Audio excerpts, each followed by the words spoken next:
Hey everyone, welcome back to another CES News Recap. It's been a crazy week, as we've been saying. There's a ton of news coverage on the channel. We have a couple more days, potentially, of interesting items for news, but we're going to be ramping back into our normal coverage pretty soon here. This one is interesting, though. We're going to be talking about Intel, or at least the rumors, of Intel delaying its ARC GPUs. Spoiler alert, they're not true. We'll also be going over the 6500 XT PCIe Gen 4 x 4 setup. AMD considering Ryzen 5000 support on X370 motherboards or other older 300 series motherboards. We'll see if that comes to fruition. 4K gaming monitors everywhere. Inwin putting holes on a case. Yes, that's right. The world is ending. Inwin has discovered mesh panels. We're actually really excited to see where they go with this. Let's get started. Before that, this video is brought to you by Thermal Grizzly. Thermal Grizzly's Hydronaut and Cryonaut thermal pastes are high-performing thermal interfaces for use on CPUs and GPUs.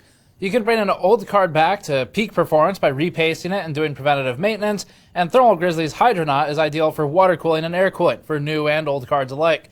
Cryonaut paste is one of the top performing pastes for extreme overclocking with CPUs and GPUs and has been used in several world record scoring machines.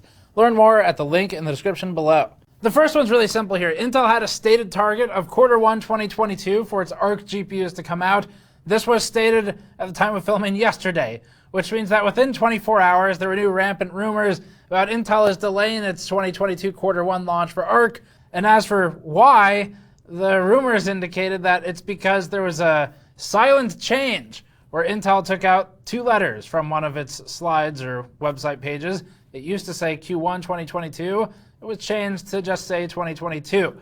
Rather, of course, than asking Intel why it did that, everyone decided that that means it's delayed indefinitely. So we asked Intel why it did that. Intel said the following, quote, "We are targeting the first Alchemist products to be in market in Q1 of 2022.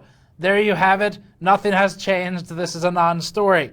We're not sure why Intel dropped two characters off of its website, but given the many tens of thousands of people who work at Intel, probably it was a bitter argument between two departments that have never met each other. That's my guess. Right now, Intel people watching this are going, that happens more often than you think. To which I say, oh, it's obvious. All right, next one. That's a non-story. It's still targeted for Q1 2022. Maybe it'll change, who knows, but if it does, at this point, it's not for that reason, it'll be later. But they are actually shipping these things. They're going out the door already to OEMs and to partners, like for laptops, for example. So they're going out the door. There's not really a clear reason why it would be delayed unless they maybe can't get a shipment in time or something like that. But the technology's done. Okay, 6500 XT PCIe Gen 4. We already talked about the 6500 XT. This is one of the more interesting low-end cards that was announced recently. And by one of the more interesting, we mean one of two. There was also the RTX 3050, $250. The RX 6500 XT is supposed to be $200 because the 65 XT is due for end of January. That's the AMD product. As confirmed by an ASRock product listing, maybe accidentally, AMD's new budget RX 6500 XT GPU comes with a full-length, obviously, by 16 connector, but it's only wired up to use 4 PCIe Gen 4 lanes. If you're wondering how you can see this on the GPU, the easiest way is to take a video card, look at the PCIe foot, and then if it's fully populated with pins, probably it's full by 16. There's some other technology on there as well for the generation, but that's what you're looking for. If it's missing pins here and there, it might be cut down to something like by 8 by 4, something like that. That's what's going on here. So this shouldn't be a big deal on PCIe Gen 4 platforms because 4 lanes of Gen 4, which is still fairly recent despite 5 coming out, is still 8 gigabytes per second. And these lower end cards, that should be plenty of bandwidth in a budget system where you're likely constrained in multiple places anyway. Where the problem clearly arises, though, is PCIe Gen 3. And a lot of people buying 6500 XT cards are probably also making use of the more affordable and commonly available, especially secondhand, PCIe Gen 3 equipped platforms, motherboards, things that are sold either used market or new old stock. That's where you'll be cut down pretty hard to 4 gigabytes per second. It might start to struggle. We'll see. Maybe it's small percentages drop off performance. Maybe it's large, but either way, PCIe Gen 4 x 4, we suspect you'll be fine and don't have much to worry about. It's just moving down to Gen 3 where we'll need to test it and evaluate it to see how much it actually impacts things, and we'll do that. All right, so cost savings here can't be too big. Certainly they don't really help you not in any meaningful way. It's more of an AMD thing at this point. Maybe it's for product segmentation, but more likely it's to try and shave a few pennies off of every card being made. The official AMD pages for the RX 6400, yes, that's also a thing that was technically released or announced. Not really announced. It exists.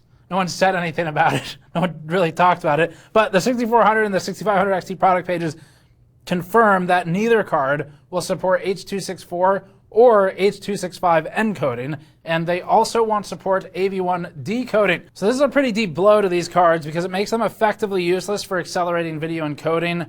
The lack of AV1 support is less immediately relevant, but Netflix, YouTube, and other streaming providers continue to slowly roll out the new format, so this may make it harder to find uses for old 65 XTs as they become obsolete. And this will cause them to become obsolete faster. So really unfortunate because it significantly hinders the usefulness of the devices once they've sort of reached the end of their usable life for gaming. It makes them a lot less useful for things outside of gaming later on, where a GPU is typically, it's got a couple more good years in it anyway. Up next, a little bit more AMD news while we're on the topic. So AMD is maybe considering support of Ryzen 5000 on the older 300 series chipsets, or it'll just sort of forget about this and move on as the next Zen 3D and Zen 4 platforms come out. But AMD's original commitment to an unusually lengthy term for its socket AM4 motherboard has obviously been both good and bad. On the good side, clearly this has allowed AMD to get a strong foothold. It's been a huge marketing point.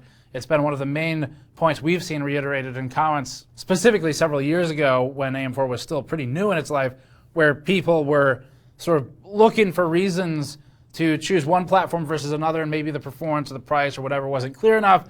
It often came back to motherboards, and specifically long-term motherboard support. AMD had that. So that's the good side. The bad side is that it has caused AMD a number of headaches with support as it's released more and more CPUs. There was the BIOS size debacle about 2 years ago at this point, and now it's trying to deal with aging support for motherboards with newer CPUs. In an ideal world, AM4 motherboards in totality would support all Ryzen CPUs from 1000 to 5000. They'd all be cross-compatible.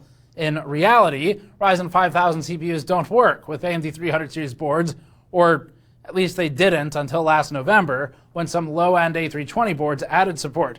This understandably didn't make the community happy, nothing ever does, which took it as further proof that AMD was artificially limiting 5000 support to new 500 series boards. So a lot of this from a couple months ago when it was a new controversy stemmed from AMD really not reading the room and addressing it properly. The biggest issue with the 500 series boards was there was a significant increase in baseline price versus the past motherboards for this generation, where AMD with its new, at the time, leadership position, where it was really pulling ahead of Intel in big ways up until Alder Lake, it didn't have a lot of reason to keep fighting at the low end. It was going to pull the prices up with it. Motherboard vendors pulled the prices up with them because they had invested up front for years to create a platform people wanted, and now they're going to increase the prices and try and get some of that money back that maybe they felt they deserved, or whatever the case may be.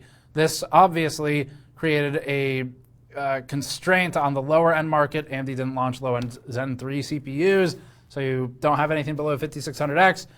People frustrated, obviously. That's where the demand for support for 5000 series on older boards came from. So AMD's corporate VP, David McAfee, gave an interview to Tom's Hardware to explain some of the company's reasoning and its plans going forward. McAfee stated, quote, "At the moment, the official answer from AMD would be these 300 series motherboards are not a supported configuration in our engineering validation coverage matrix. There are potential issues that could be in there that we're simply not aware of at this point in time." Now, clearly it's possible to boot a 5000 series CPU in an X370 motherboard because users have been cross-flashing BIOSes for some time at this point. So, for months, actually. The problem, though, is that it's not possible to offer the full validated performance of Ryzen 5000 on the 300 series boards, or at least that's what AMD is mostly arguing as its point, and that puts AMD in a difficult spot where if it wants to officially support that combination, what do you do? If they can't be guaranteed, they could make a really complex list of board to CPU. That would be one way to do it, and it'd probably be the most transparent and cleanest way to do it, but also be kind of confusing for the end user. So either way, AMD sort of put itself in this spot at this point. Especially with the B550 support changes it made after outcry from the public. it went back on several of its plans to cut support going forward for certain CPUs on certain platforms. Now people have seen that works, so AMD's going to keep getting this from people. There was no official confirmation that AMD would add Ryzen 5000 or 300 series support in the Tom's Hardware interview, but McAfee had this to say, quote, "It's certainly something that we're not just leaving on the side and ignoring. We definitely understand there's a vocal part of the community that's passionate about this, and we want to try and do the right thing. So we're still working through it." Regardless of AMD's intentions here, there's a good chance that this gets left on the side and ignored. Just historically, that's sort of what we've seen in the business, but either way, they're at least thinking about it and maybe actively trying to make things work. 5000 on X300, X370 motherboards. It'd be nice. It'd allow people sort of more of an upgrade path without buying another motherboard when they feel like there's new platforms on the horizon in AM5 anyway. People don't really want to buy a new motherboard. They want to hang on to what they've got, obviously, until the new thing comes out. So, and adding 5000 series support on older chipsets, although it is easy for a lot of people who have newer builds to kind of scoff and go, well, why don't you just buy a new motherboard? The thing is, as myself and most of the people on my team have seen over the years, a lot of us keep older hardware in service because with time you can go grab a used higher end CPU than you bought when you initially built the computer, drop it into your board, and keep it alive another few years. Manufacturers obviously hate that. One weird trick manufacturers hate: buy a 4790K 6 years after it came out, put it into the board and replace your 4690K, then sell the 4690K for $200. Definitely that is not something that helps Intel sales, but it's something that Patrick on our team did not too long ago, and it gave him a great uplift in performance. So that's the argument for why you would want that support long-term. However, we also see AMD's side of it, where they're like, look, we just can't validate all the performance. We can't guarantee anything. It's not working, whatever the BIOS size limitations are problematic, all these things. We can understand both of it, but anyway, that's the news on that. 4K gaming monitors are happening. There's a lot of them. It seems that every manufacturer at this point has a new high refresh 4K HDR display that it's bringing to market and showing off at CES. Samsung had the Odyssey Neo, the G8 version. MSI had the, here we go, Optics MPG 321UR-QD Xbox Edition. That's right. Don't know what that means. Asus had the ROG Swift OLED in 2 sizes. Acer had the Predator X32 and the X32 FP. And ViewSonic showed its Elite XG321UG. These models are all 4K with refresh rates of 120Hz and higher with HDR, and most have FreeSync or G-Sync as well. Not all were introduced at CES, but they're new enough that they're all getting displayed there. It's taken a long time for these features to move down from TVs to reasonably sized gaming monitors. All of the displays we just listed are 32 inches, except for the ROG Swift ones, which are 42 inches or 48 inches. Smaller Swifts are already on the market here. Steam's December hardware survey still shows 4K displays being used by just 2.4% of respondents. That's a drop in the bucket compared to the 67.1% still using 1080p. Maybe the availability of high refresh options is what it'll take to tip the scales towards 1440p and 4K. And we've seen this trend a lot over the last couple of years where 4K is becoming much more affordable at the 4K 60 range. And obviously now we've got sort of the high-end displays becoming even more high-end. Up next, Intel Dragon Canyon. It's a new NUC. Intel frequently launches actually really interesting NUC or mini computer designs and then doesn't really talk very much about them.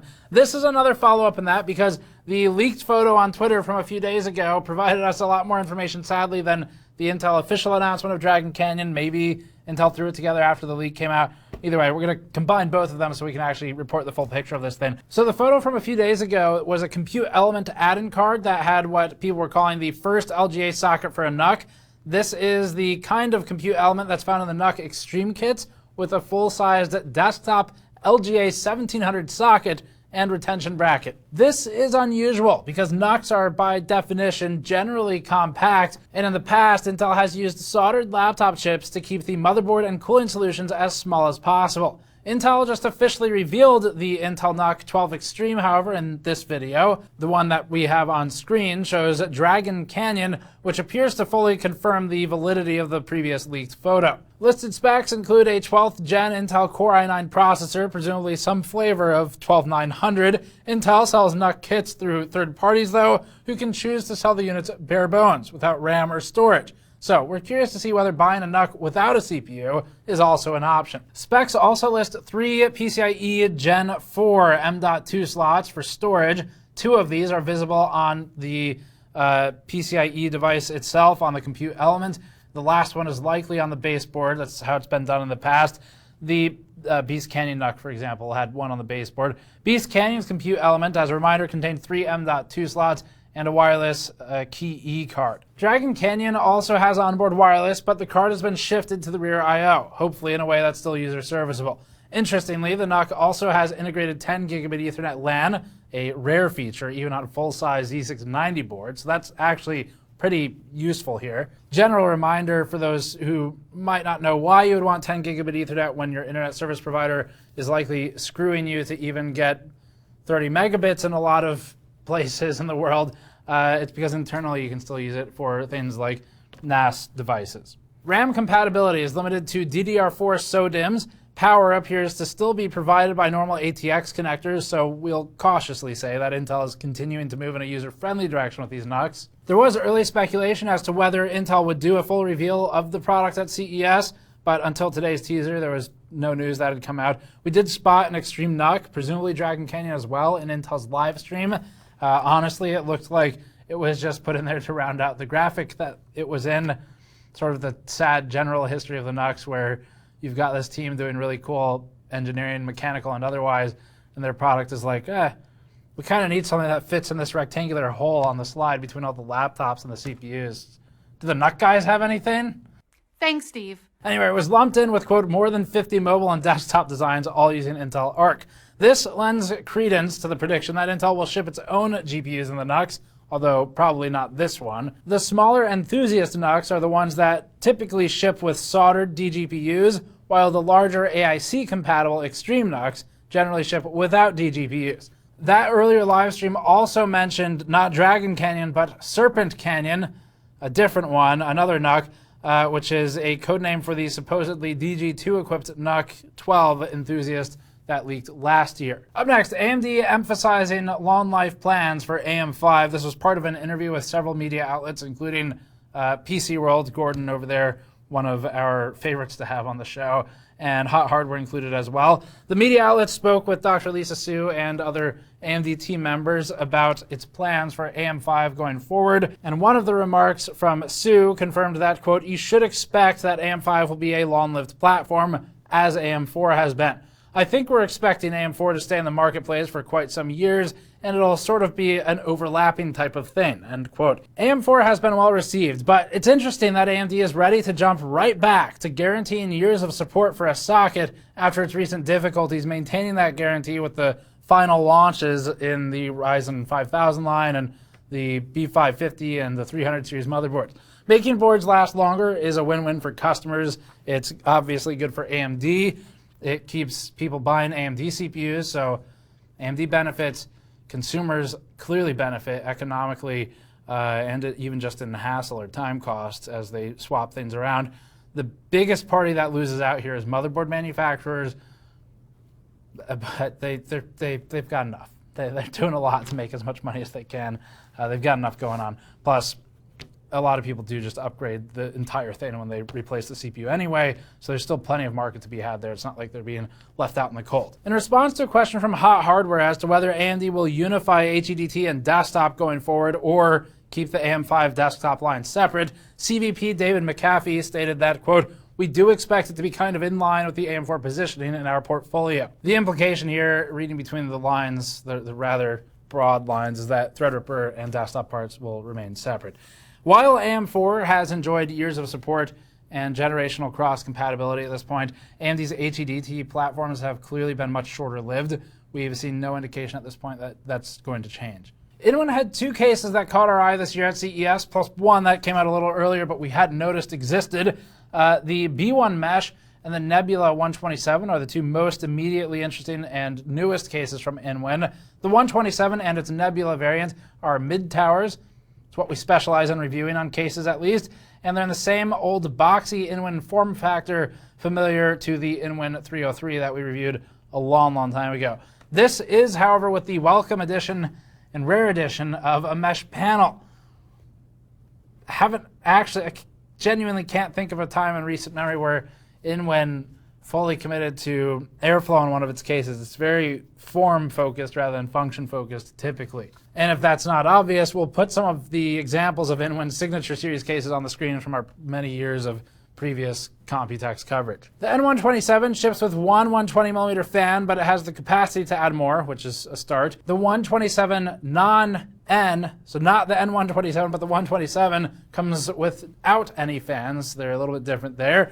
It's at least not no fans and a glass front panel this time, but still no fans. Both models have a side intake vent like the 303, so the mesh is additive and not a replacement. The power supply and the hard drive's bays are mounted at the top of the case behind a sealed section of the front panel. The main difference between the two models is that the N127 has an infinity mirror on the cover, while the 127 non-N has a small RGB Inwin logo. The next one is the B1. We've seen the B1 before back at CES 2020, where we were interested but expressed concern over the airflow and the higher TDP part compatibility. Clearly, Inwin doesn't intend for the case to be used with high TD parts either, since the included power supply is 200 watts, and the product page says, quote, "Note, Intel 10th gen CPUs with 8 cores or more will generate too much power and will overload your PC system as a result," end quote. The B1 mesh replaces the flat glass pane on top of the case with a mesh panel instead, which should work much better with the sort of low profile downdraft coolers that fit in the case. Otherwise, the case remains unchanged. The power supply and the single 80mm stock exhaust fan are the same, but the negative pressure layout should be much more effective with the mesh top. In the course of writing about these cases, we discovered the Inwin Air Force. This came out a couple months ago, so it's not new, but it's new to us. We're guessing it's new for a lot of you as well. Inwin launched this mid-tower with absolutely zero fanfare. We didn't know it existed. We've been working with Inwin for a long time. Inwin, come on. I know someone there's watching this. Just send us an email next time you launch an interesting case. The case is advertised as modular. It's advertised as such because it ships flat packs and then you have to build it, sort of in the same way that an IKEA table is modular. It ships with the 4 legs and a lot of screws, and then you put it all together. That's a feature. So Inwin advertises this as a feature, of course. We think they were going for Lego with the very bright primary colors and the build it yourself, but who knows? Maybe it could be a Gundam thing. Mostly because we can't get Gundam out of our heads after saying it in the last video. But this comes with 4 fans and it supports SSI EEV motherboards. It actually does look pretty interesting. We've requested one for review.